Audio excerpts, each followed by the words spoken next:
I'll try to motivate the beginning of this lesson with a question. Suppose a firm currently employs 10 people. It knows that if employment increases from 10 to 11 people, output increases from 200 per hour to 215. The firm sells its output in a competitive market, and the market price is $5. The firm purchases labor in a competitive market, and the market wage is $50 per hour. Which of the options is best for the firm? First, the firm should gather more information to decide whether or not to increase employment. Second, the firm should increase employment from 10 to 11. Or third, the firm should not increase employment from 10 to 11. We'll develop some analysis and then return to this question at the end of the lecture. Two decision rules will lead to the optimal level of employment. If the extra revenue generated when we increase employment by 1 is greater than the wage rate we've got to pay for that unit of resource, we should increase employment, because increasing employment when the revenue generated is higher than the wage will lead to an increase in profit. If the extra revenue generated is less than wage, we should decrease employment, because in that case, a decrease in employment will increase profit. Here are some qualifications and comments. The extra revenue is the product of the extra output produced or lost in the case of decreases in employment, and the price at which the firm sells its output. The analysis presumes that the firm purchases the input in a competitive market and that hiring and firing costs are minimal.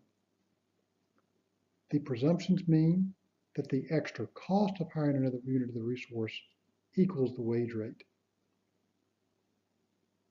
Third, the analysis presumes that the firm sells its output in a competitive market. And finally, we'll note that textbooks often have more technical terms for extra output and extra revenue. They call the extra output produced when we increase employment the marginal product. They call the extra revenue generated when we increase employment the marginal revenue product. And just mathematics, the assumption we made mean that the marginal revenue product is marginal product times the price at which the firm sells its output.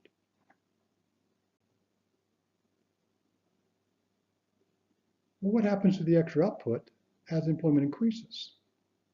Eventually, an increase in the variable input that I'm calling L will make the extra output produced go down.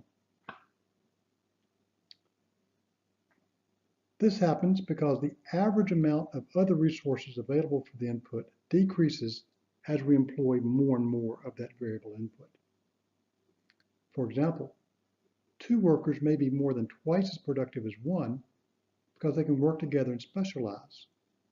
However, as the firm employs more and more workers, each of them will have less access to equipment and floor space.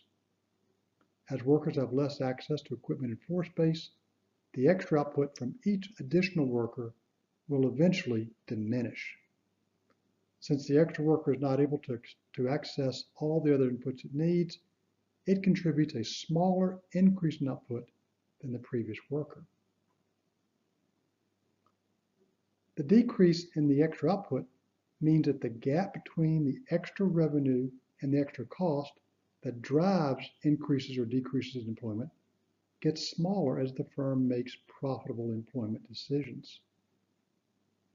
When the gap reaches 0, the firm maximizes profit.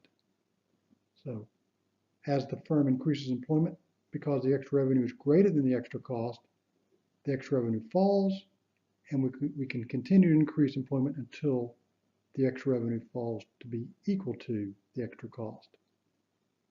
As the firm decreases employment, because the extra revenue is less than the extra cost, the extra revenue increases, and as we continue to decrease employment, eventually the extra revenue will rise to be equal to the extra cost, and the reason to decrease employment goes away. This analysis can help you advance your career. It suggests the best way to get a raise, promotion, or new job is to demonstrate to the decider that you generate extra revenue. Here are some steps. Document how you increase output and revenue. Document how teams to which you belong increase output and revenue. Present the documentation to the decider and demonstrate to the decider that the extra revenue exceeds the extra cost, which is what they're paying you. Let's return to our initial question. What should the firm do? We've got 10 employees. I think we go from 10 to 11. Output goes 200 to 15. We're selling output at $5 per unit, and labor cost is $50 per hour. The answer is we should hire the 11th employee. The extra output is 15. Output goes from 200 up to 215. That means the extra revenue is the price we can get for each unit. 5 times 15 is 75. We got to pay $50 to hire the 11th person. The extra revenue is greater than the extra cost. We would say to the 11th worker, come on down, 11th worker, you're hired.